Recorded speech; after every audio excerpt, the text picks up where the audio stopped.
Good evening, friends, and welcome. Tonight we'll drift together into the candlelit halls of a medieval convent, where the quiet shuffle of sandals across stone floors once echoed like whispers of prayer. Dim your lights, if you haven't already. Settle under your blanket, let your breath slow, and allow the rhythm of history to lull you into calm.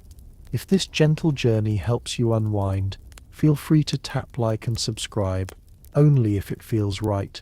Your rest comes first. So, let us begin.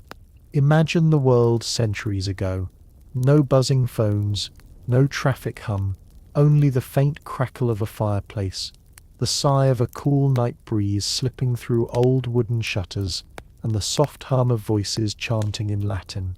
Tonight's story is all about the surprisingly busy schedule of a medieval nun. And yes, busier than you might imagine. Their days were not long naps in cloisters, as one might picture, but carefully divided hours filled with prayer, work, teaching, healing, and yes, even moments of unexpected joy, like baking sweet treats, tending herb gardens, or sharing small jokes that somehow slipped past the rules of silence. The day of a medieval nun began not with sunlight, but with bells, always the bells, loud, insistent, brassy tones that rattled even the deepest dreamer from slumber. Have you ever had an alarm clock so unforgiving that it felt less like a wake-up and more like a summons? That was the bell of the convent. Picture it, the sky outside still ink-dark, stars fading as a thin veil of dawn approached. The air was cold, biting at the nose, the kind of chill that made every fibre of your body plead to stay wrapped in the wool blanket. But no, the bell tower declared otherwise. Matins, they called this first prayer. Sometimes it began as early as 2 in the morning, though times shifted depending on season and local custom. Just imagine, 2 in the morning, when we today might still be scrolling through glowing screens. They were stumbling through dark corridors toward the chapel. The floor beneath their feet was stone, rough and cool. Sandals slapped softly as sisters filed into the choir stalls, each candle flame trembling as if shivering too. The chant began, voices weaving together into a low, steady hum, a drone, almost like bees in a meadow. Have you ever listened to Gregorian chant at night? It carries you like a river. That was their soundtrack to waking up, gentle yet unrelenting. And here's the thing, Matins wasn't the only prayer. It was simply the first. 7 more followed across the day. If you think your calendar app is crowded, imagine theirs etched not into screens but into the very hours of daylight. Ora et labora, pray and work. That was the rhythm. But let me linger here, at this first gathering, because there's a comfort in imagining it.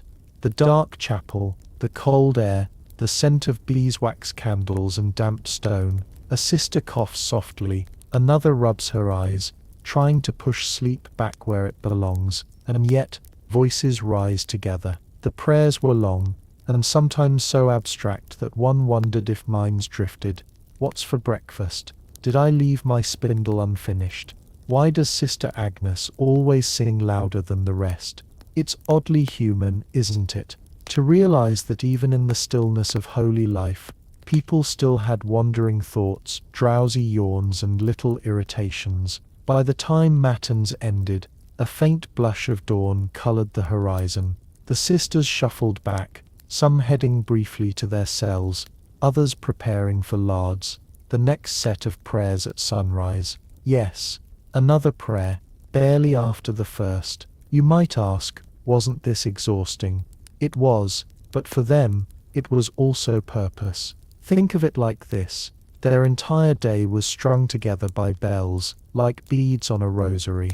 Each chime carried meaning, a rhythm you couldn't ignore, and while it sounds suffocating, many found it oddly freeing. They didn't have to wonder what to do next. The bell decided. No endless decision-making, no procrastination rabbit holes, just a steady march through time. By mid-morning, work began, and oh, the variety of tasks. Some days they copied manuscripts, letters curling like vines across parchment. Imagine the smell of ink, the scrape of quills. Others tended gardens, pulling herbs for remedies that might soothe headaches or heal wounds. The nuns were often the doctors of their communities, blending sage, lavender, and rosemary into balms. Did you know, by the 12th century, convents in Germany were famous for their herb manuals, filled with recipes that sound suspiciously like modern wellness blogs. Chamomile for calm, fennel for digestion, mint for alertness. Even then, a cup of herbal tea could work wonders. And somewhere, behind heavy wooden doors, the kitchen crackled with its own rhythm. Fires roared, pots hissed, and the smell of bread, thick hearty loaves, filled the air. To this day, bread baked in convents had a reputation for being dense, chewy, and yes, filling, like the medieval version of an energy bar. Not always glamorous, but deeply satisfying. Picture biting into it, warm, crusty, with a smear of honey if supplies allowed. Honey was a treasure, sugar existed, but it was rare, expensive, the stuff of kings' tables. For nuns, honey was the sweet of choice, sticky, golden, clinging to fingers. There's something cozy in that detail, isn't there? Between the endless bells and the solemn chants, there were also quiet joys, bread fresh from the oven, honey drizzled in morning light, laughter muffled behind sleeves when the prioress wasn't watching. As the sun climbed higher, more bells followed, prime, terce, sext, each marking a pause for prayer. Sometimes it feels dizzying to imagine, but think of it like chapters in a long book. Every few hours, a new page turned, a fresh moment to reflect. And so the day of a medieval nun continued, a blend of work, prayer, and small, unexpected pleasures. The busiest part, afternoon, when tasks stretched long, and eyes drooped heavy, and yet the rhythm pressed on. I wonder, if you lived in that convent, would you have cherished the bells as guides, or groaned at their intrusion? Perhaps both. Perhaps that's the secret, discipline laced with gentle rebellion. Now, as this first glimpse of their daily schedule closes, let your mind rest in that stone chapel, candle flames dancing, voices rising and falling like waves. The bells will soon call again, but for now the silence is yours. After the morning's prayers and the first round of work, the convent slowly shifted into a hum of activity that was both orderly and strangely comforting. You might imagine a monastery or convent as always quiet, but in truth they were places of constant motion, quills scratching, pots bubbling, sandals padding across stone, bees buzzing outside the cloister gardens. The bells, though, remained the heartbeat, each toll cut through the air, like a shepherd calling the flock back into rhythm. And just when the sisters might have sunk into their tasks, embroidering altar cloths, mending tunics, binding books, another chime would send them gliding back to the chapel. Now you might wonder, didn't this endless cycle wear them out? Yes, in many ways, but consider this, we today often feel pulled in a dozen directions by emails, texts, meetings. Their world was not so different, only instead of glowing screens, they had bells. Instead of reply all, they had chants, and maybe, just maybe, that rhythm grounded them. At mid-morning, prime gave way to terce, the third hour of the day after sunrise. By now light streamed through narrow windows, casting long beams across the worn stone. Dust motes danced in those golden shafts, and the sisters' voices rose once again. The chant was repetitive, but that was the point. Repetition calmed the restless mind, guiding it like a lullaby.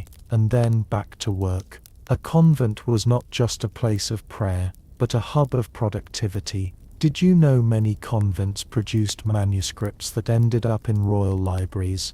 Their careful hands preserved texts we still read today. Imagine leaning close over parchment, the smell of ink pungent, the tip of a quill squeaking faintly as it traced careful lines. The margin might hold a doodle. Yes, even holy sisters left little drawings of birds or faces. a reminder that humanity seeps into every corner. Elsewhere, the kitchen buzzed. One sister kneaded dough with strong, steady hands, flour puffing into the air like tiny clouds. Another stirred a pot of pottage, a thick stew of grains, beans, maybe a shred of salted meat, if fortune allowed. The smell was earthy, hearty, nourishing, simple food, but warming. And always, bread. Bread was the anchor of every meal, baked in heavy ovens that made the kitchen glow. Have you ever stood near fresh bread, just as it's pulled from the oven? That moment when the crust still crackles, and the smell feels almost sweet.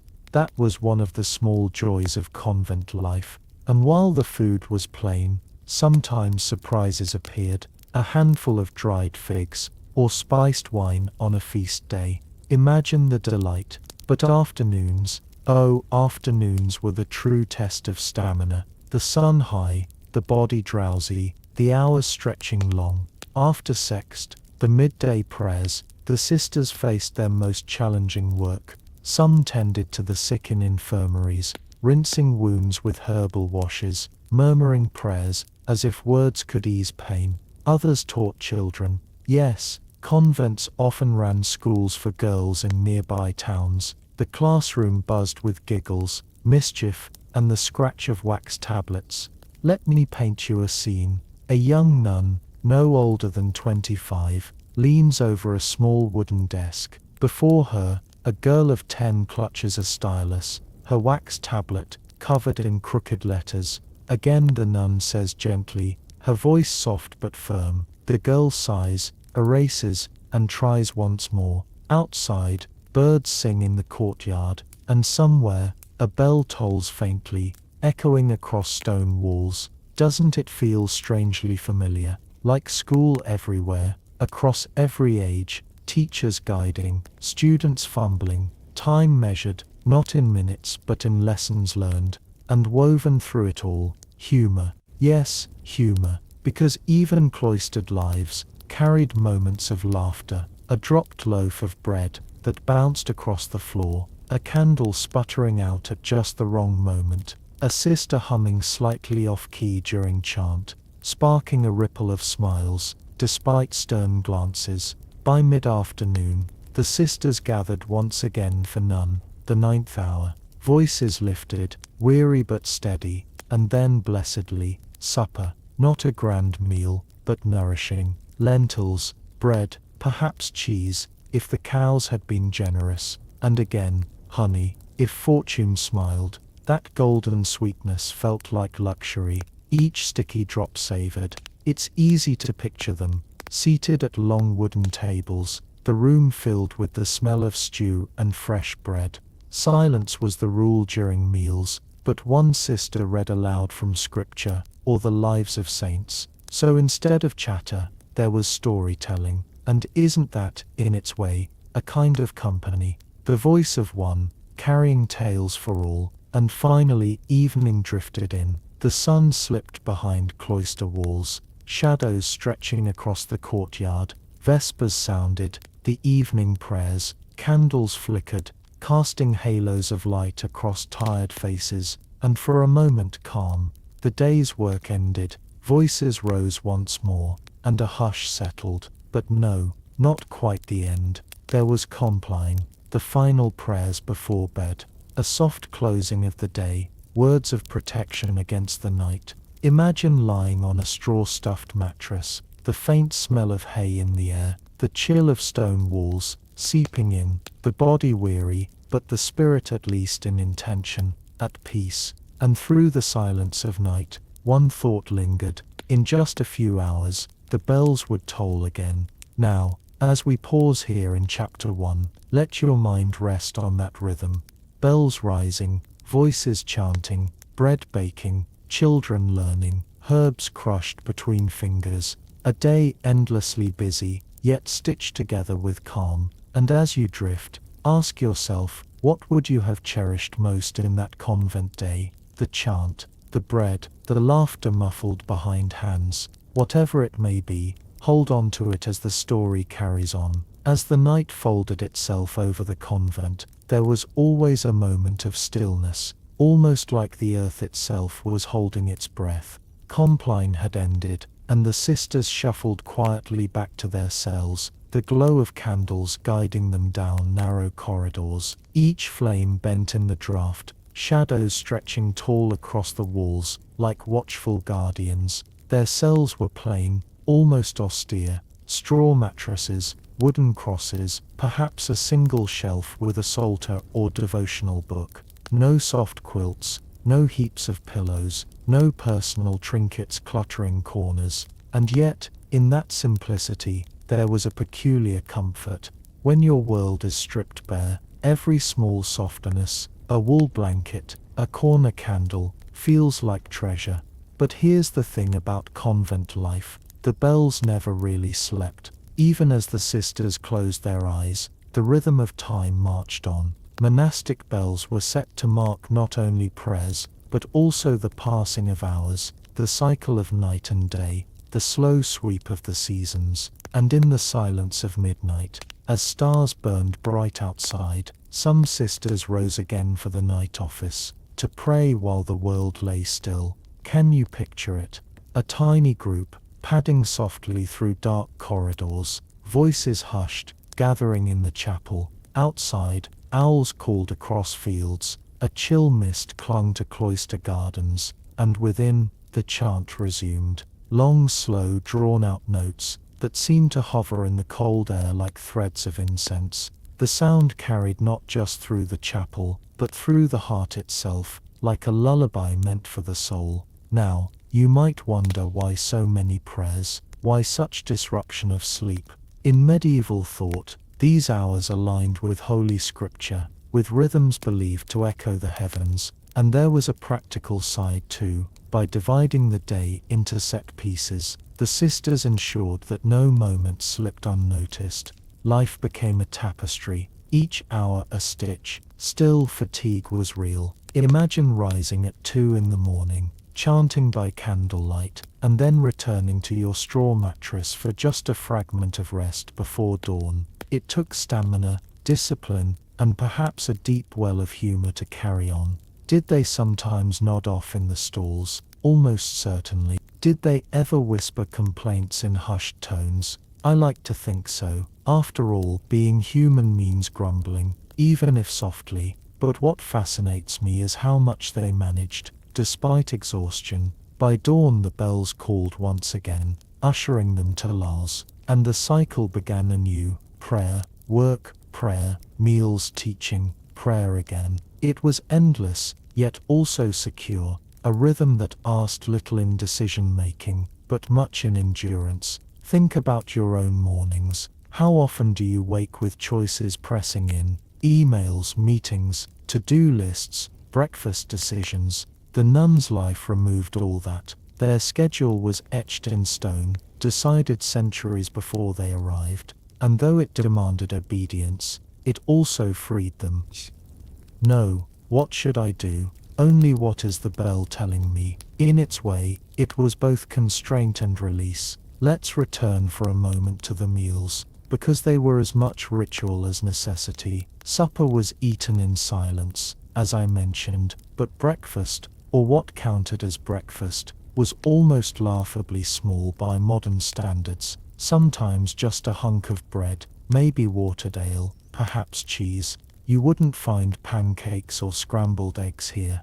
And yet, on feast days, things brightened. Almond milk custards, spiced cakes, even roasted fish might appear. Doesn't it surprise you that even in the cloister, moments of indulgence crept in? And here's a little historical detail for you. In the year 1215, the Fourth Lateran Council confirmed strict fasting rules, but nuns, like monks, found creative ways around them. Fish counted as not meat, so you'd find rivers and ponds stocked near convents. Even beavers were sometimes classified as fish.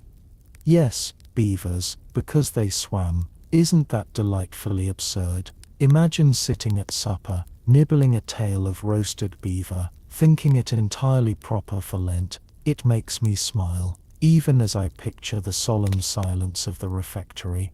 Laughter, though rare, bubbled up in quiet places. A dropped loaf that tumbled like a mischievous puppy. A candle wax drip that landed squarely on someone's sleeve. Even the strictest abbess couldn't fully repress such humours. And those small moments of humanity remind us these were not lifeless figures in stone cloisters, but women with quirks, smiles, irritations and joys. By evening, as Vespers closed the day, I imagine a strange blend of weariness and peace settling over the convent. The sun setting behind stone walls, the air cooling, the birds quieting. Perhaps the garden paths glowed faintly in moonlight, herbs releasing their fragrance into the night. Lavender especially, soothing, sweet, the kind of scent that lingers on your hands after a day of tending. And with that perfume in the air, the sisters readied themselves for rest. And so, the bells rang one last time. Compline began. Words of safety, words of closing, words of trust. After which, the sisters slipped into their cells, pulling wool blankets tight, curling onto straw beds. Outside, the world kept spinning.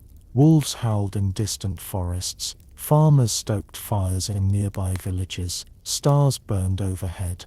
But within, calm descended. And though they knew the bells would rouse them soon enough, there was comfort in surrendering to sleep, however brief. Because even the busiest schedule, even the sternest rhythm, leaves room for dreams. So let your mind rest now, on that final moment of the convent day. The hush after compline, the flicker of candle extinguished, the soft sigh of wind through cloister arches, and the silence wrapping you until the bell calls once more. And as we leave this first chapter, we step gently away from the sound of bells, knowing they will toll again, but allowing ourselves, just for now, a pause, a breath, a drift into stillness.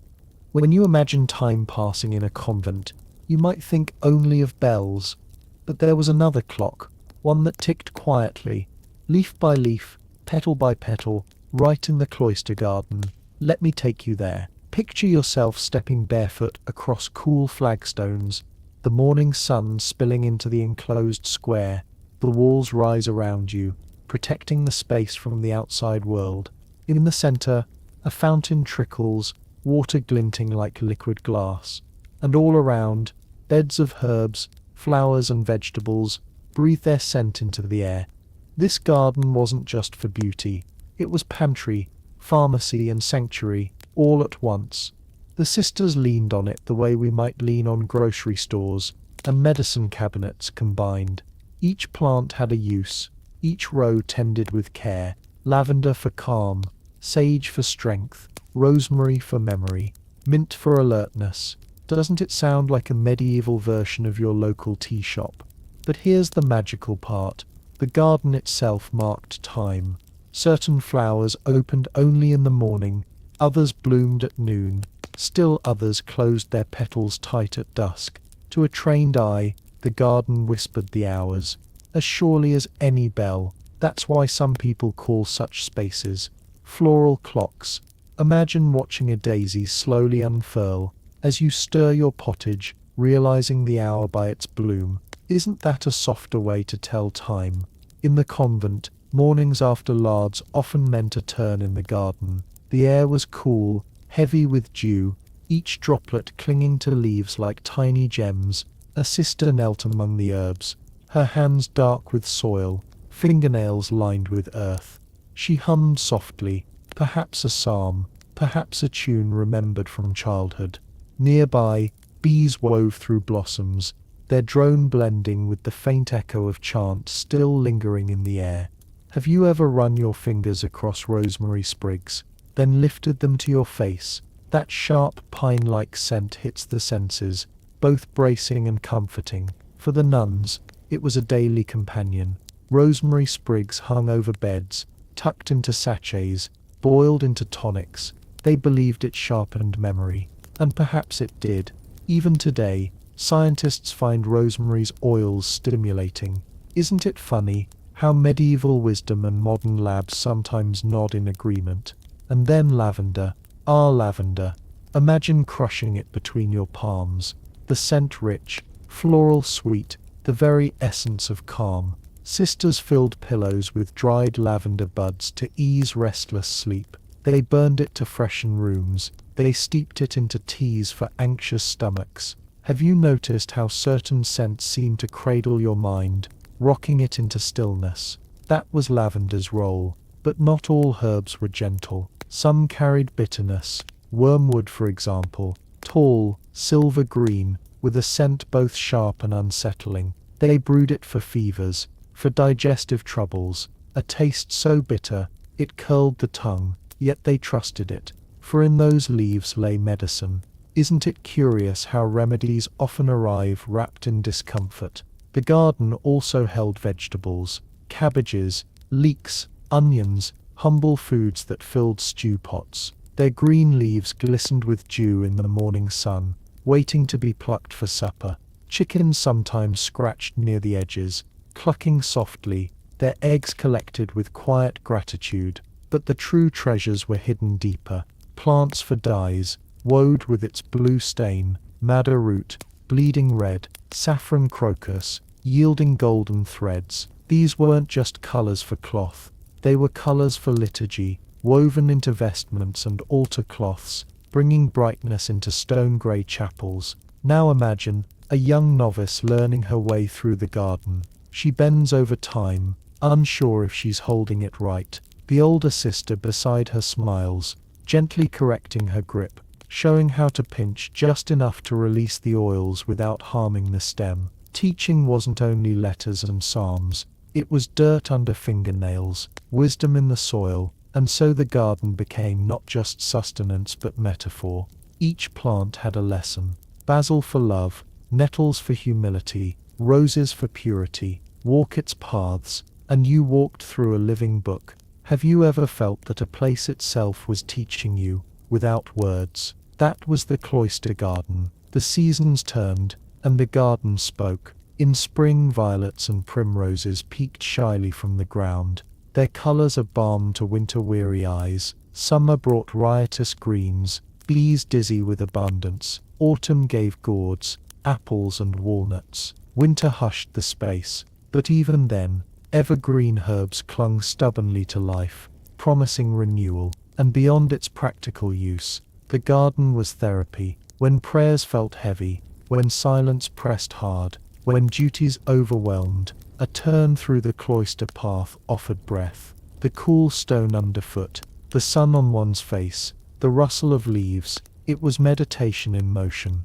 Now let me share a detail you might enjoy. In the 12th century, the Abbess Hildegard of Bingen, yes, the same famous mystic and composer, wrote extensively about herbs. She believed that every plant carried viriditas, a greening power, a life force from God. To walk the garden was to brush against divinity itself. Isn't that a soothing thought? That every leaf is a note in a divine symphony, every flower a chord. And so as the sisters bent, weeded, harvested, and healed, they also prayed, not always aloud, but in the rhythm of their bodies, the patience of their hands, the faith that a seed buried in darkness would someday reach for light. Think of the quiet satisfaction of plucking mint leaves, inhaling their sharp brightness, then steeping them into a cup of hot water, the steam rising, carrying that scent, warming both hands and spirit. These small comforts,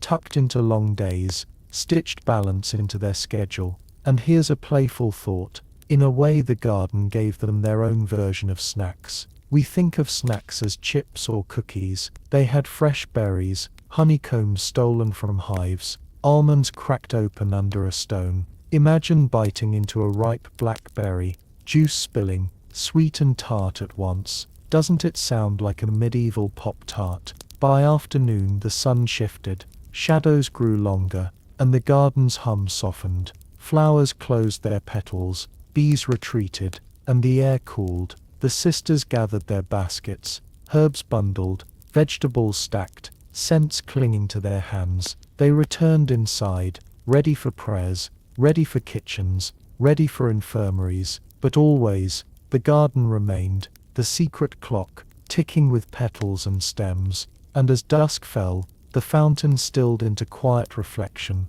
stars pricking the sky above the cloister roof. The garden, too, seemed to pray, its silence carrying the day's labor into night. So in the busy schedule of a medieval nun, the cloister garden was more than task. It was timekeeper, healer, teacher, comforter, a place where the day's noise softened into whispers, where God seemed near in every blade of grass. And as you rest here in your imagination, let your breath move with that garden's rhythm. Inhale rosemary, exhale lavender, feel the cool dew, hear the fountains trickle, see the stars rising. The bells may toll again soon, but for now you sit in the secret clock of the cloister garden. As the sisters stepped away from the garden and back into their cloister halls, the fragrance of herbs still clung to their sleeves, weaving itself into the air like invisible embroidery. Rosemary, lavender, mint, thyme, each left a trace that lingered long after the baskets had been stored.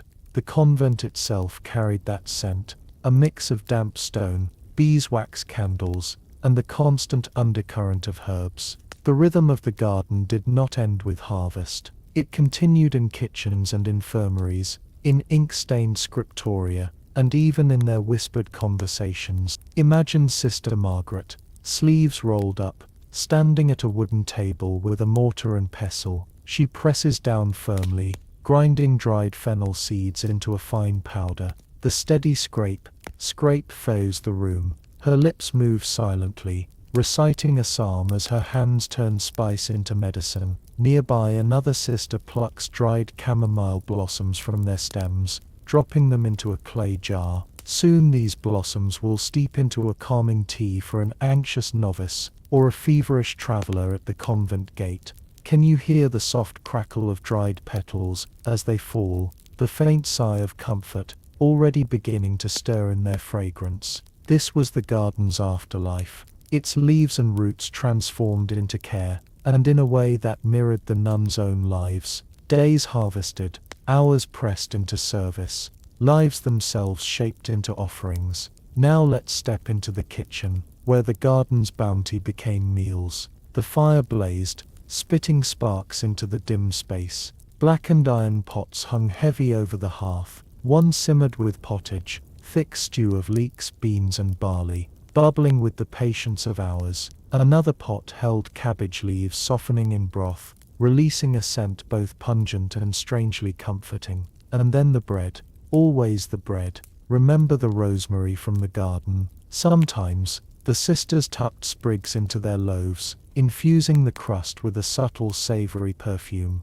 On feast days, a drizzle of honey might join, transforming the bread into a treat so satisfying that even the silence of the refectory couldn't keep a smile from tugging at lips. It wasn't only food, the kitchen also mixed remedies: onion poultices for chest colds, garlic broth for infections, parsley tea for sore throats. Each ingredient, a fragment of the garden, carried into the rhythm of daily survival. But not every moment was solemn.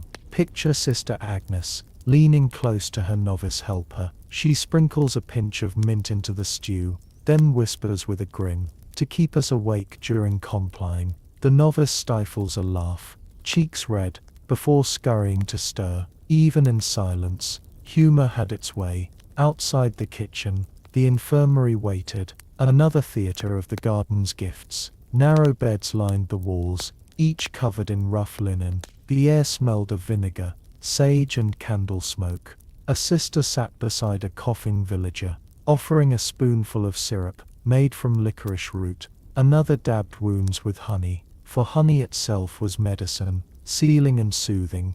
Have you ever tasted raw honey, thick and golden, clinging to the tongue? Imagine it as not just sweet but sacred, an echo of bees' labor, transformed into healing balm. And so the convent garden extended beyond walls, its reach touching every part of life. The herb bed was not just soil, it was scripture written in green. The kitchen was not just fire and pots, it was pharmacy and feast combined. The infirmary was not just beds and patients, it was hope woven from leaves and roots. There's a detail from history that delights me. Some convents became so skilled in herbal medicine that local townsfolk flocked to them more than to physicians. In a way, these nuns were the neighborhood doctors, armed not with stethoscopes, but with rosemary sprigs, lavender sachets, and courage. And then there were the dye plants. Remember woad, madder, saffron. Picture a sister standing over a steaming cauldron, stirring cloth with a long wooden rod. The liquid glows deep blue or crimson, staining her hands despite her care. The smell is sharp, earthy, pungent. These colors would soon appear on altar cloths, banners and vestments, symbols of reverence created by calloused hands. Isn't it beautiful to think of worship stitched together by earth itself? The sisters knew the garden's rhythms, like the back of their hands. They watched buds open, fruit swell, leaves wither. They read seasons the way we scroll calendars. Spring's violets whispered that Lent was near. Summer's abundance marked feast days. Autumn's gourds warned of fasting ahead. Winter's bare soil whispered patience. And while the bells called them to chapel, the garden called them to themselves. To kneel in soil was to remember humility. To weed was to practice patience. To harvest was to taste gratitude. Each act, no matter how small, carried spiritual weight. Now, let's imagine a quiet moment, just before Vespers. The sun slips low, bathing the cloister garden in gold. Sisters walk slowly, gathering mint, thyme and roses. The fountain trickles softly, reflecting stars beginning to appear. One pauses, lifts a rose to her nose, and breathes deeply. For a second the schedule fades. The bells are silent. The world is only petals and fragrance. Have you ever had such a moment, where time itself feels hushed, suspended? That was the gift of the cloister garden. And then the bell tolls, always the bell. The sisters straighten, baskets in hand, and return indoors. Vespers awaits, compline follows, then bed, then the next dawn, the next cycle. Yet in their sleeves, roses still hide, lavender still lingers, mint still cools. The garden's secret clock ticks on, no matter what the bell commands. So as we close this chapter, let your thoughts wander the cloister paths one last time. Hear the bees hum, feel dew cling to your toes, breathe the sharpness of rosemary, the sweetness of lavender. The garden keeps time, quietly, faithfully, and in its rhythm, the nuns found not just work, but peace. And as you drift, imagine yourself walking those flagstone paths, your own worries falling away like weeds plucked gently from soil. The bells may call again, but here in the garden, there is only stillness, only fragrance, only the steady clock of creation itself. If the garden was the convent's lungs, then the scriptorium was its memory. This was the place where time slowed down into ink strokes, where words became treasures, where silence grew thick as parchment. Step into it with me now. Imagine a long, narrow room lined with wooden desks, each desk slanted like a painter's easel. The light pours through narrow windows, not too much, just enough to catch the grain of the parchment. Dust floats in those beams like drifting snow, and over all of it hangs the faint smell of ink, sharp, metallic, mixed with the must of vellum stretched taut. Here, the sisters sat for hours, quills in hand, copying lines of scripture, hymns, and sometimes even herbal recipes. Their fingers stained black, their eyes narrowed in concentration. The only sound, the faint scratch of quills, the occasional clearing of a throat, the rustle of parchment. Have you ever been in a library so quiet you can hear the turning of pages like footsteps? That was the scriptorium, quiet, heavy, yet filled with an invisible hum of thought. The work was painstaking. One slip of the quill, one drop of ink, could ruin a whole page. Some sisters worked with steady grace, letters unfurling like vines. Others, less skilled, wrestled with their quills, each stroke an effort. And then there were the illuminators, the artists who filled margins with flowers, birds, and sometimes little jokes. Yes, jokes. Imagine flipping through a sacred psalter and finding a tiny drawing of a rabbit playing a trumpet. tucked in the margin. These little doodles, called marginalia, remind us that even in the stern scriptorium whimsy bloomed. Isn't that comforting? To know that even the most solemn tasks carried sparks of play, and the paint. Oh, the paint!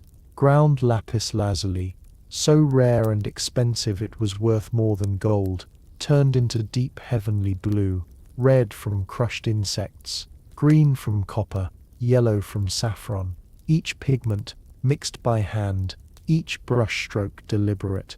A single illuminated letter might take hours. Can you see it? A gilded A, glowing in candlelight, like a miniature sunrise. Now, let's imagine a scene. Sister Beatrice leans close over her desk, tongue peeking from the corner of her mouth as she traces an amen in perfect uncials. Her hand cramps, and she shakes it out, then flexes her fingers. She sighs, glances at the window where bees drift past, and whispers just barely audible, "Almost done." Another sister, 2 desks away, stifles a smile. Even the holiest tasks demand patience. And what did they copy? Mostly scripture, psalms, sermons, but sometimes practical texts, medical manuals, chronicles, even cookbooks. Isn't it fascinating to think of a nun carefully writing down a recipe for almond milk custard, line by careful line, perhaps chuckling softly as she imagined the sweetness, even as her stomach rumbled? The hours in the scriptorium matched the rhythm of bells. After terce, after sext, after none, the sisters returned, picked up their quills, and continued. Their progress was slow, 1 page, maybe 2 in a day, but over months, over years, entire volumes emerged. Heavy, leather-bound, stitched with care, books that carried their fingerprints through centuries, books we still hold today in museums and libraries. Here's a historical note. By the 13th century, some convents rivaled monasteries in manuscript production, and while monks often received more credit, many precious texts owe their survival to nuns' patient hands. Isn't it satisfying to imagine their quiet labor echoing across centuries into our own time? The scriptorium was more than work, it was devotion. Every letter, every word, was prayer in motion. Have you ever doodled absent-mindedly, feeling your mind drift with the movement of your hand? Imagine that, but with sacred words. For the sisters, copying became a form of meditation. The scratch of quill, the steady breath, the flow of ink, each stroke pulling them closer to God. And yet, fatigue crept in, eyes strained in dim light, backs ached from bending, fingers cramped around quills. Sometimes mistakes slipped through, a word repeated, a line skipped. Scholars today still find these errors in manuscripts, little windows into the human side of holy work. Picture Sister Agnes again, halfway through a psalm, realizing she's written "The Lord is my shepherd, the Lord is my shepherd" twice. She groans softly, scratches her head, and begins again. Her error, centuries later, makes some historians smile. Isn't it strange how even mistakes become history? The scriptorium also bred camaraderie. Though silence was the rule, glances and gestures spoke volumes. A raised eyebrow at a blot of ink, a shared smirk at a crooked line, and when the bell rang, releasing them for meals, a collective sigh seemed to ripple the air, like students dismissed from class. Meals themselves often carried the echo of the scriptorium. One sister read aloud, as the others ate, sometimes scripture, sometimes the lives of saints, sometimes moral tales. But what if the reader stumbled, mispronounced a word? You can almost hear the suppressed giggles, the stern glares, the whispered scoldings. Even saints in training were not immune to laughter. And so the day circled on. Ink to meal, meal to prayer, prayer to ink again, hours braided together, binding the nuns not just to their work, but to each other. For in those shared silences, in those patient labors, bonds grew, sister to sister, page to page, history to present. Imagine sitting there yourself, quill in hand, the parchment cool beneath your palm, the ink heavy on your fingers. Outside, bells toll faintly. Inside, silence hums like a heartbeat. You dip, you stroke, you breathe. The letter forms, the word grows, the page slowly fills. Time drips, not in minutes but in strokes. Would you find it soothing, or maddening? Perhaps both. And when the day finally closed, when Compline whispered its lullaby, the sisters left the scriptorium with tired eyes and stained fingers. But they left behind more than ink. They left behind memory, written and preserved, for us to find centuries later. So, as this chapter unfolds, let your mind rest on the sound of quills scratching, the glow of gold leaf, the hush of concentration. Let it rock you, like waves lapping against a shore, into stillness. For the bells may call again, but for now, the scriptorium holds you gently in its quiet embrace. As the rhythm of quills carried on, the scriptorium became more than a room of labor. It was a mirror of the sisters themselves. Every page bore not only scripture, but also traces of their personalities. Look closely at those manuscripts today, and you can still see it. The slight tilt of a letter, the flourish at the end of a line, the hesitation in a stroke where someone's hand trembled. Each one a fingerprint, each one a whisper. There's something tender in that thought, isn't there?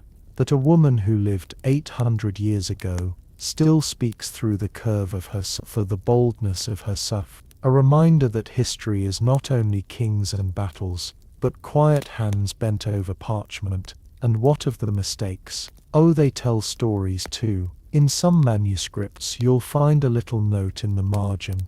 Forgive the scribe, she was sleepy. Imagine it, Sister Catherine, nodding off during matins, her quill sliding, leaving a streak of ink. Instead of tearing the whole page, she simply noted her apology. Doesn't that feel familiar? Like leaving a sticky note on your desk saying, "Sorry, rushed this part." Then there were the illuminations. Gold leaf shimmered on the page, catching candlelight like sparks. Flowers twisted in vines, birds peeked from corners, dragons sometimes curled among psalms. It's almost mischievous, the idea that while copying sacred text, a nun might sneak in a grinning cat, or a knight toppling over.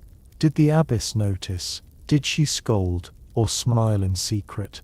Perhaps both, and sometimes those doodles spoke louder than words. A rabbit chasing a hunter, a monkey reading a book, tiny scenes that whispered commentary, humor, or hidden prayers. Isn't it soothing to imagine those quiet rebellions tucked between solemn lines? Now let's return to the daily rhythm. After hours of writing, the bell rang, pulling them away. They stretched stiff backs, rubbed ink-stained fingers, perhaps glanced at their work with pride or frustration. Outside, the courtyard brimmed with light. Birds sang, children's laughter drifted from the school. The contrast was striking. The stillness of the scriptorium against the bustle of the world beyond. Yet, both worlds wove together. The scriptorium preserved words, the courtyard lived them. Books carried teachings, children carried them forward. Without one, the other faltered. That balance gave the sisters purpose. Think of how exhausting it must have been, waking at midnight, praying, working, writing, teaching, tending the sick, and still finding patience for perfect script. The mind had to be strong, the heart steady, the humor intact. Have you ever worked on something so detailed it made your eyes blur? That was their daily state. And yet, they endured. Some found escape in artistry.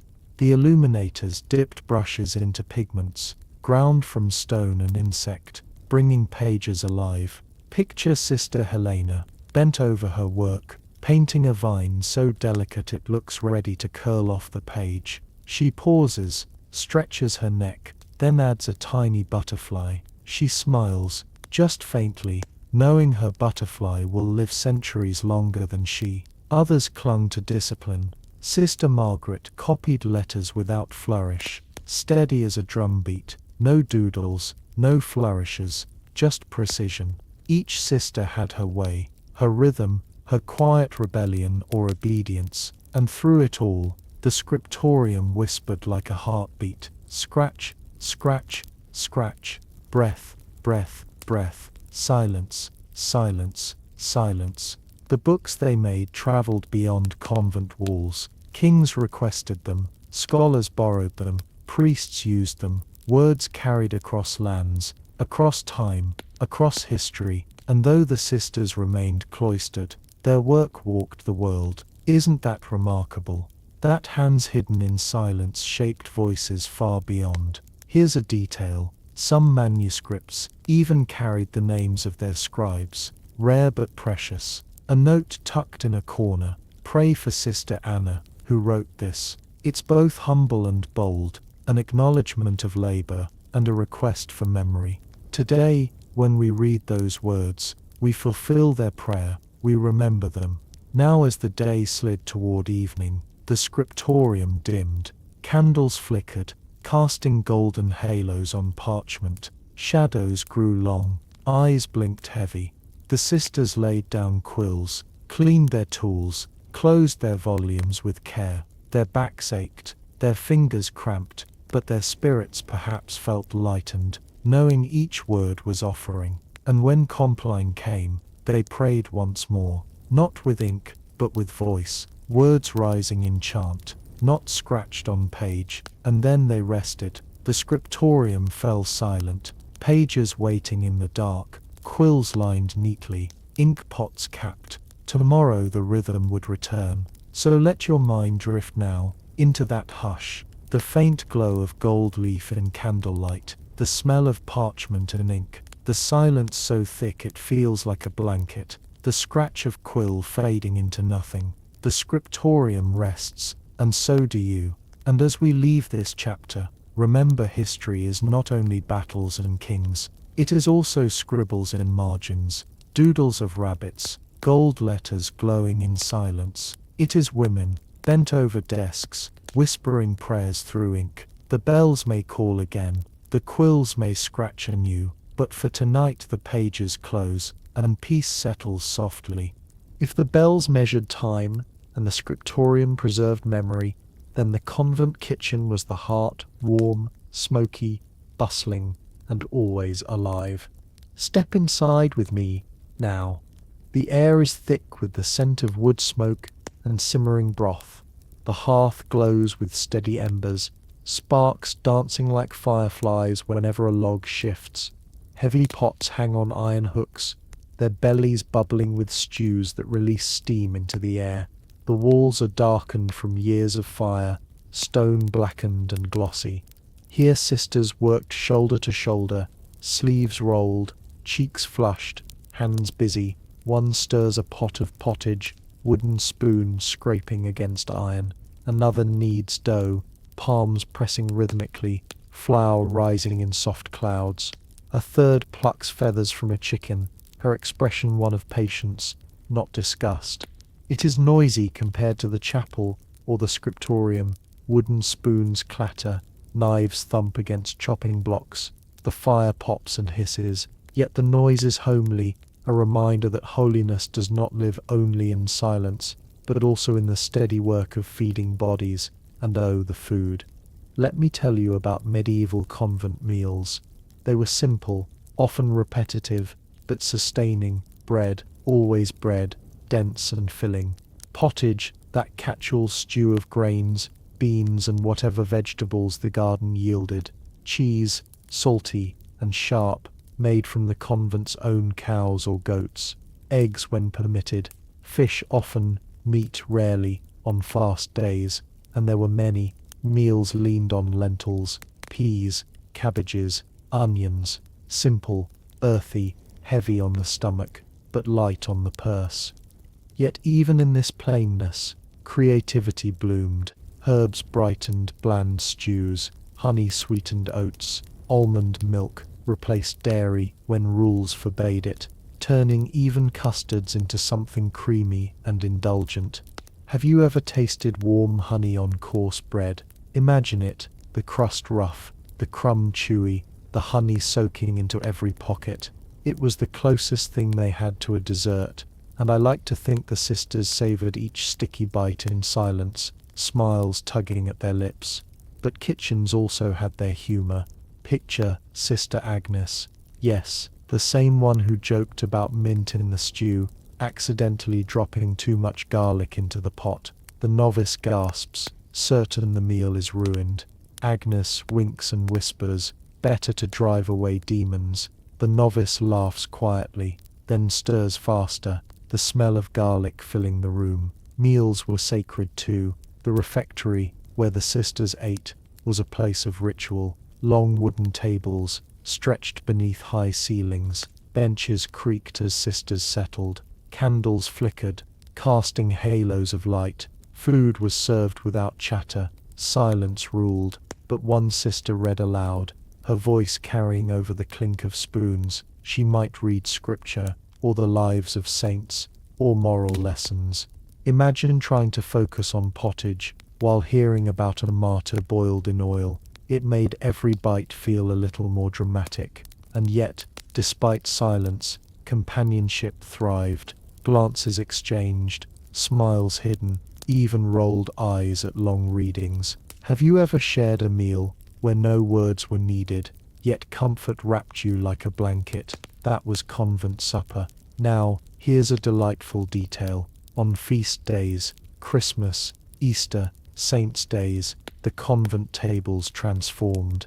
Rich dishes appeared, roasted fish, almond pastries, even spiced wine. The kitchen buzzed with unusual energy, sisters laughing softly as they shaped marzipan into little animals, or kneaded sweet dough for buns. Imagine biting into a spiced bun, cinnamon and nutmeg warming your tongue, sugar crunching faintly between your teeth. For a moment, the cloister felt festive, the bells like music rather than command. Cooking was not just feeding, it was teaching. Novices learned recipes, the way they learned psalms. 2 handfuls of oats, a sprig of sage, stir until thick. No written measurements, only memory and practice. Imagine a young novice, flour on her cheeks, trying to shape loaves evenly. An older sister smiles, adjusts her hands, whispers, "Feel the dough, it tells you when it's ready." Wisdom passed down not on parchment, but in touch. The kitchen also anchored charity. Convents often fed the poor at their gates, handing out bread, ladles of pottage, sometimes even cheese. Picture a cold winter's day, frost glittering on the ground, a line of villagers outside the convent wall. Sisters ladle steaming stew into wooden bowls, the warmth fogging the air, the smell of herbs drifting. For some, it was their only meal that day. Isn't it moving to think of a simple stew as salvation? Even scraps found purpose. Chickens pecked at leftovers, cats lurked near the hearth hoping for bones, dogs at the gate wagged tails for crusts. Nothing wasted, everything folded back into the cycle of care. And then there was drink. Ale, brewed light and weak, safer than water. The nuns themselves brewed it, stirring vats of grain mash until it foamed. The smell was yeasty, nutty, slightly sour. A sip refreshed, nourished, even healed. Children drank it too, thin, watery, almost like liquid bread. Can you imagine raising a mug of ale, not for merriment, but as your daily hydration? Such was medieval life.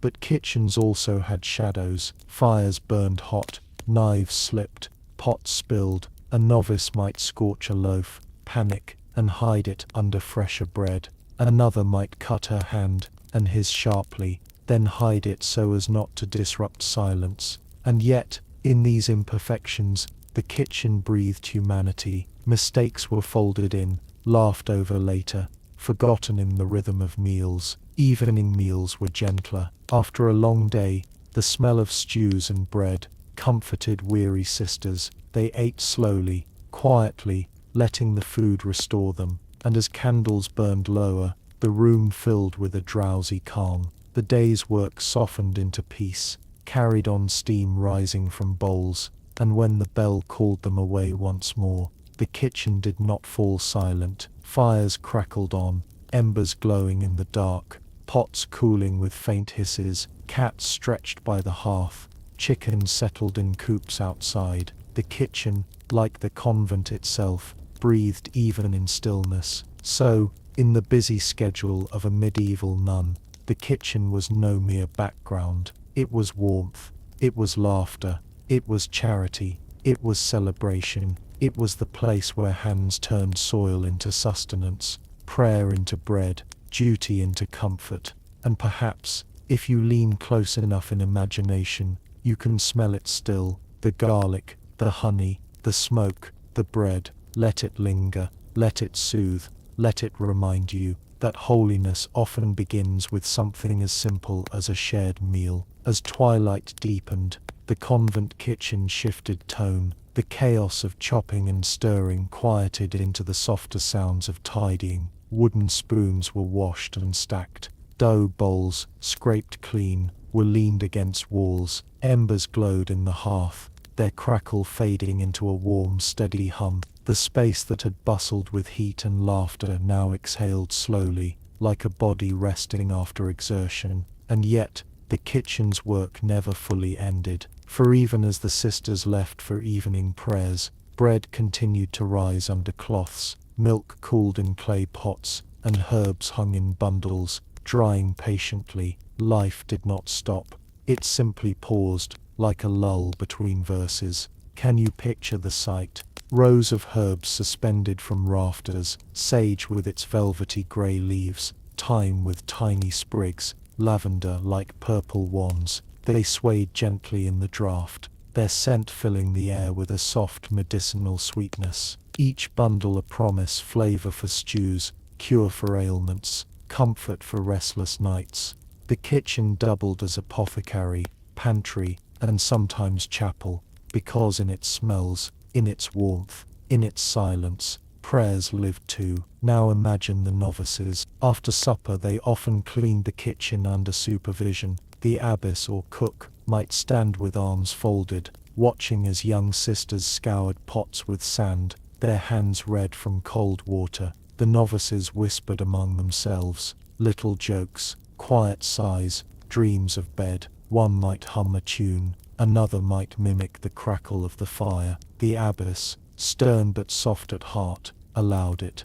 She knew that kitchens raised novices as much as chapels did. The convent's charity never slept either. Leftover bread was packed in baskets to be passed through the convent gate in the morning. Villagers knew to wait, bowls in hand, children clutching mothers' skirts. The sisters would hand out crusts, sometimes with broth, sometimes with cheese, and though silent, their eyes spoke, kindness in glances, compassion in gestures. Isn't it moving to think that holiness could taste like bread and broth? Feast days brought even more bustle. Days like Easter transformed the kitchen into something near miraculous. Imagine vats of spiced wine bubbling, their scent of cloves and cinnamon curling through the halls. Imagine pies cooling on tables, their crusts golden and crackling. Imagine marzipan, molded into birds and flowers, painted with saffron for brightness.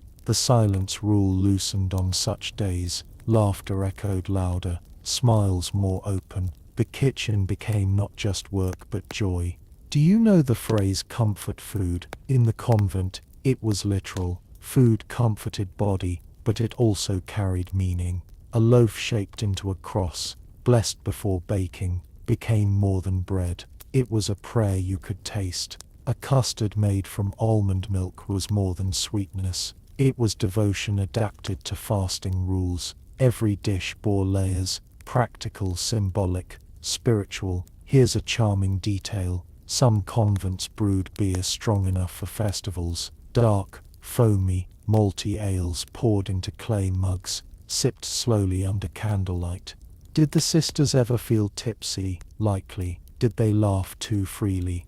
Perhaps. And isn't it heartening to imagine holy women loosening just enough to giggle at feast tables, because even sanctity has room for mirth? And then the kitchen as memory. Recipes were passed down, not in books but in hands. A novice learned stew not from a written list, but from watching, tasting, imitating. Add a pinch of salt when the broth smells right, an elder might instruct, or knead until the dough feels like your palm. Such wisdom couldn't be inked. It lived in touch, in scent, in sound. That is why kitchens echo long after voices fade. Have you ever cooked with someone older, perhaps a grandparent, and felt their presence woven into every instruction? That was the convent kitchen. Recipes were more than food. They were lineage, tradition, comfort. Even mistakes became stories. The bread that didn't rise, the stew that boiled too long, the honey spilled across the floor. Years later, a novice turned abbess might still chuckle, remembering the day she set fire to the hearth cloth. Kitchens held such stories, whispered in flour and smoke. And so as night closed, the kitchen finally hushed.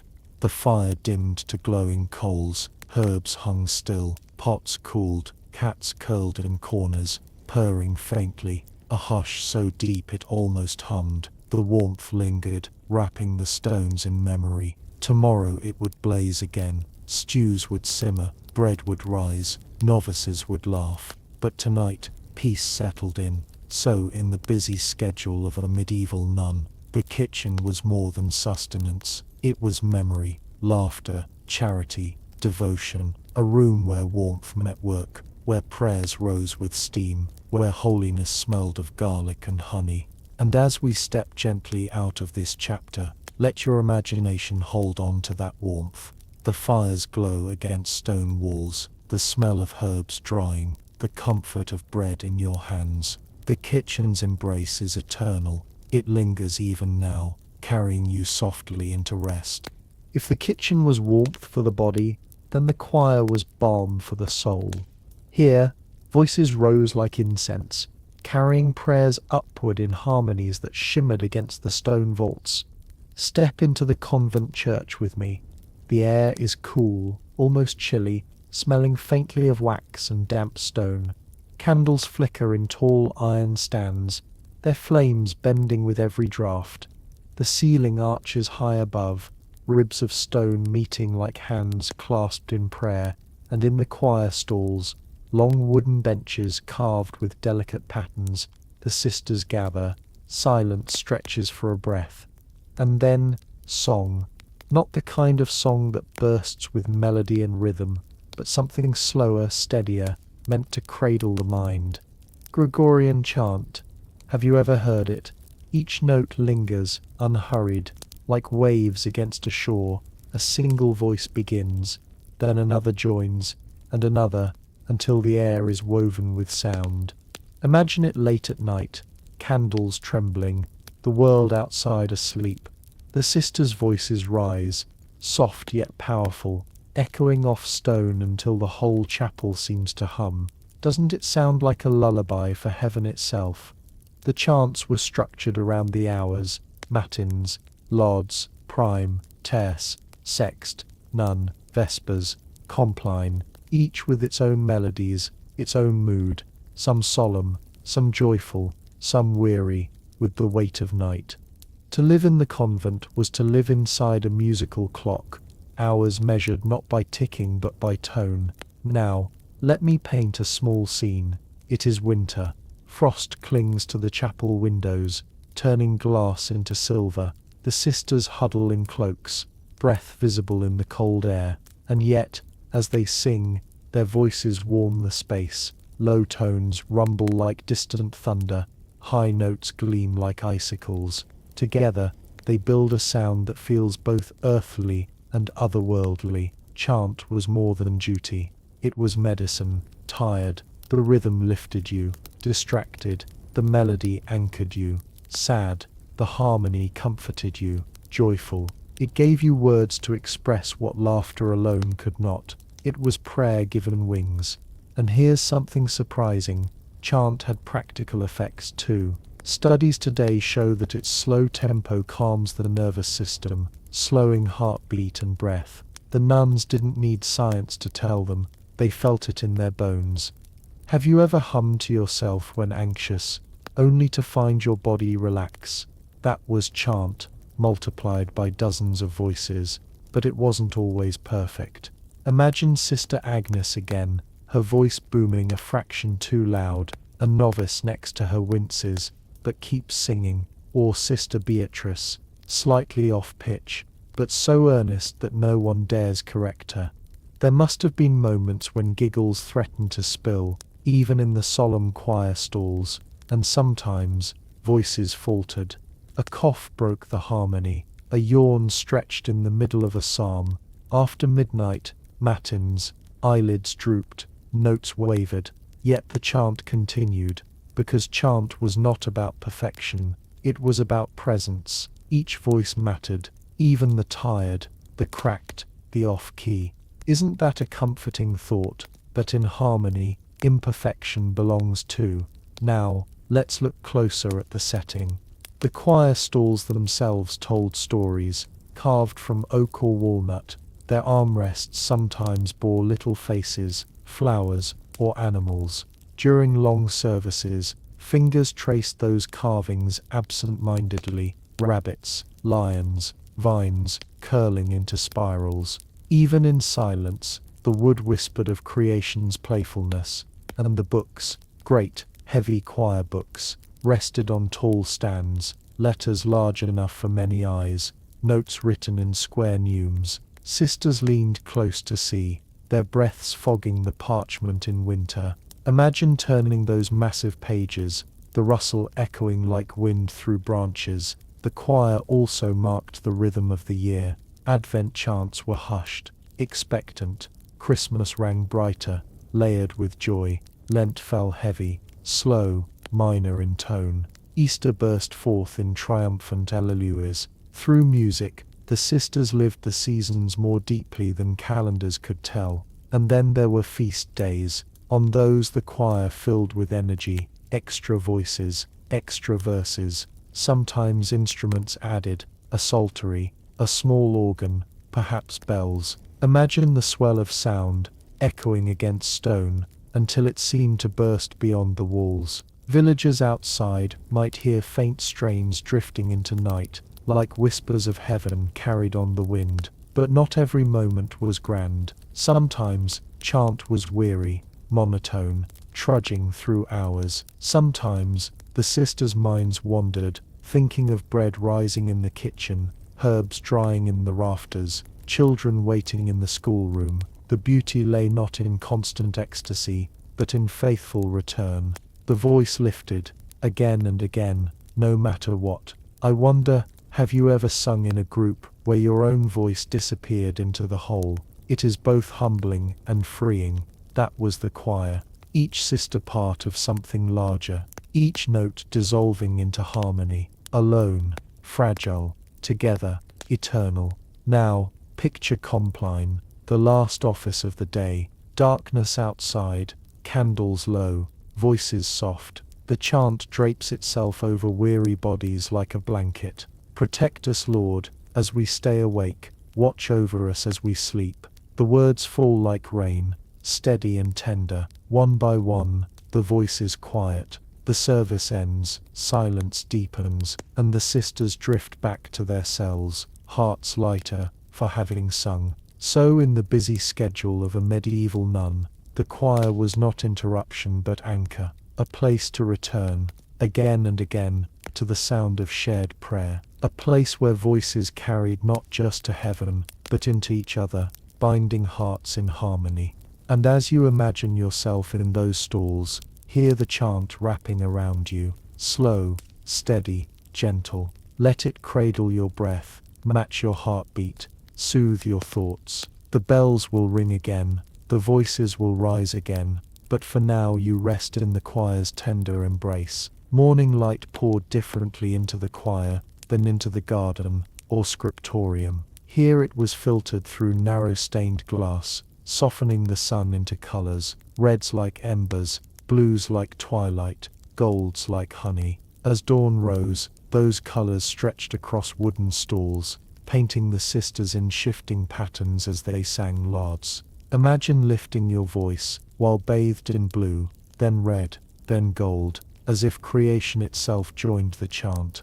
The choir had its own seasons of humor too. Think of Sister Agnes, the bold one, trying to sustain a note longer than anyone else, her face turning red, her neighbors nudging her ribs to stop, or a novice accidentally starting the wrong verse, her cheeks flushing, the whole group pausing to reset. For all the rules and solemnity, small cracks of humanity slipped in, and perhaps those cracks made the music all the more holy. Voices themselves carried character, some deep and warm, others high and clear, others fragile, but steady. Together they blended into something greater than parts. A sister who could not carry pitch still mattered, because her willingness filled the harmony. Isn't that a gentle truth, that showing up matters more than perfection? And then there was the silence, after chant. Imagine it, the last note fades, echoes against stone, then dissolves. For a heartbeat,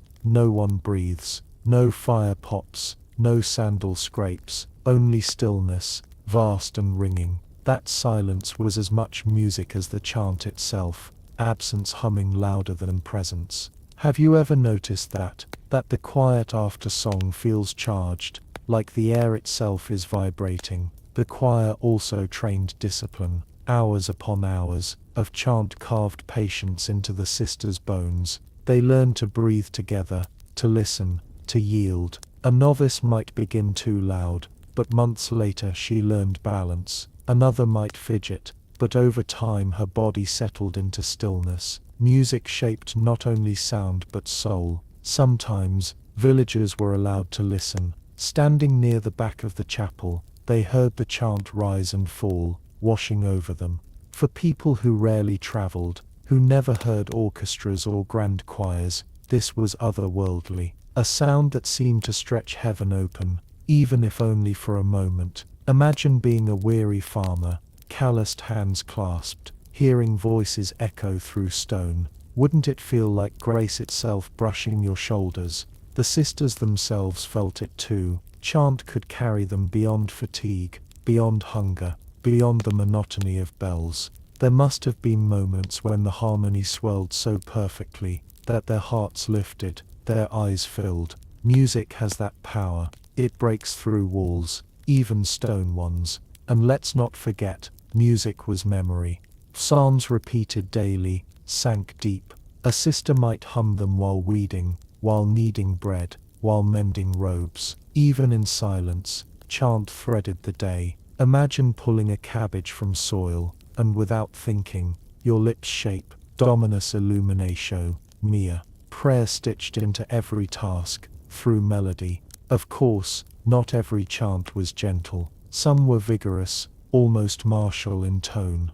Te Deum thundered through chapels like victory itself. On feast days, Alleluias leapt high, jubilant, almost playful. The choir was not monotone. It shifted, expanded, revealed moods. Through chant, the sisters lived emotion safely, wholly, fully. But the deepest beauty was in routine. The chant always returned, no matter how the day unfolded. Sickness, storms, weariness. The voices gathered again. Isn't there comfort in that? The certainty that sound will rise, that harmony will return, that even when everything else falters, the choir waits. Now imagine Compline once more. Night deep outside, stars cold and sharp. The sisters sing softly, words of protection. Keep us, O Lord, as the apple of your eye.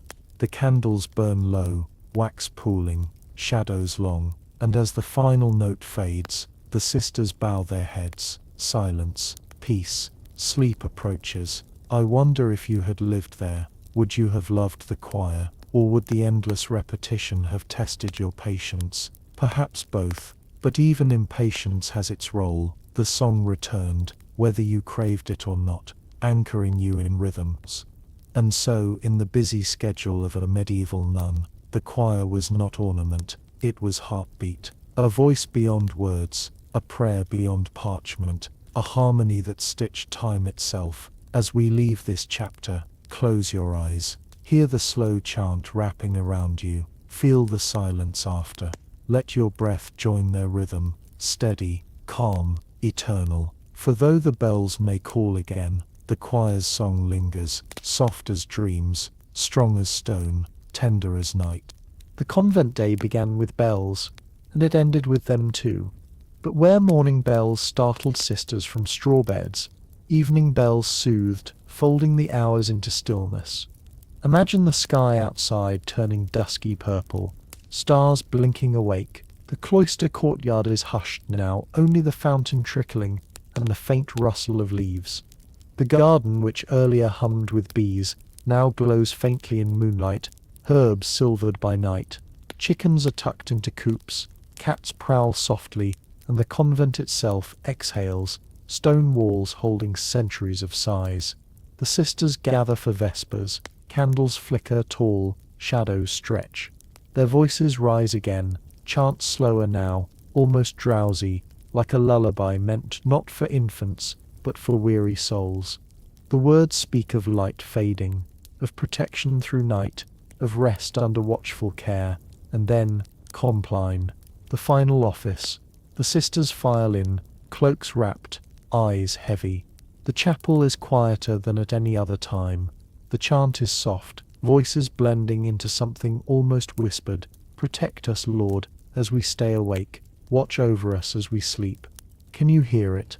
Like rain against windows, steady, tender, unhurried.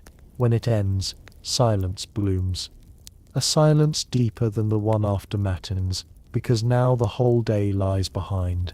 The sisters bow, cross themselves, then file slowly back to their cells. Picture one small cell, stone walls, rough but steady, a straw-stuffed mattress covered by a wool blanket, a wooden cross above the bed, a small shelf with a psalter, perhaps a single candle stub. No luxury, no clutter, only space to rest. The sister kneels, whispers a final prayer, then lies down. The blanket is scratchy but warm, the straw rustles, the stone wall chills her cheek, and yet there is comfort. Comfort in knowing that tomorrow's rhythm is certain, that bells will guide her again. Sleep comes quickly, though it may be broken by midnight prayers, and even in dreams perhaps. Chant hums, bells toll, gardens bloom, kitchens warm, for when every hour is marked by devotion, even rest carries echoes of prayer. Now let's wander through the convent at night. The corridors are dark, save for the glow of occasional lamps. Their oil burns low, scents of smoke and tallow faint in the air. The scriptorium is silent, quills resting, parchment stacked.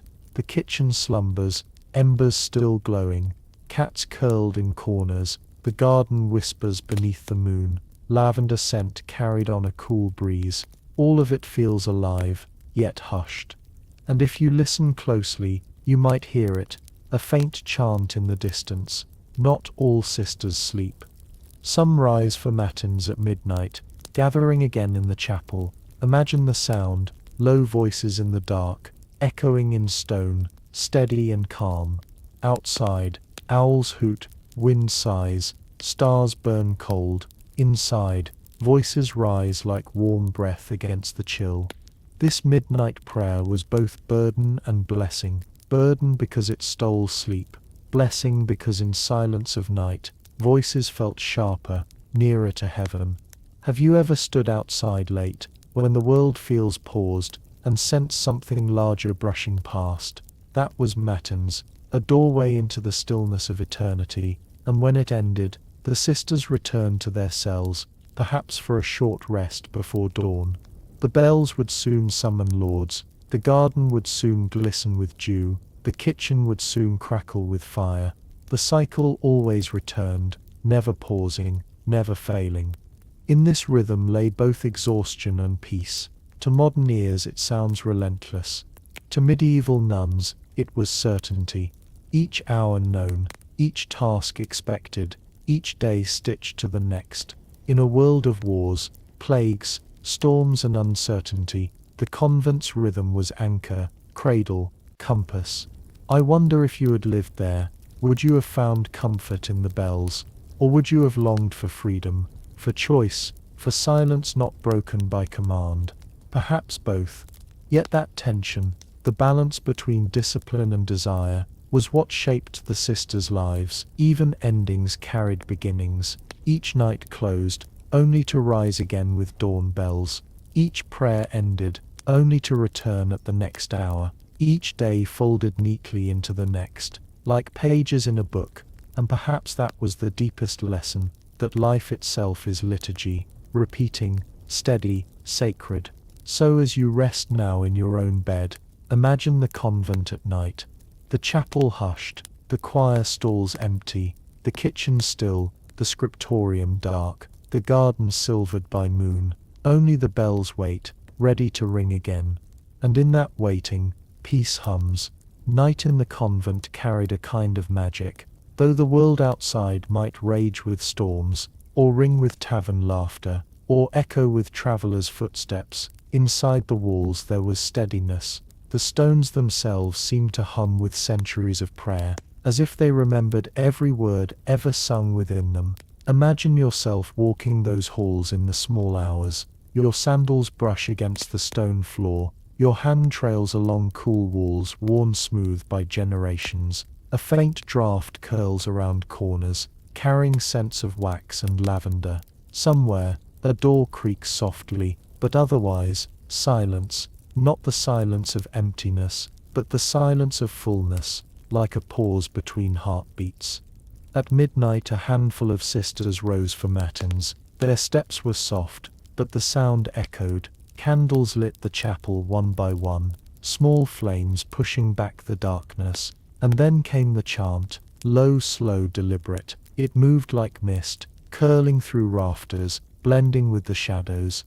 Have you ever listened to music so steady that your thoughts themselves began to sway with it? That was matins, the midnight tide of song. When the service ended, the sisters returned quietly to their cells.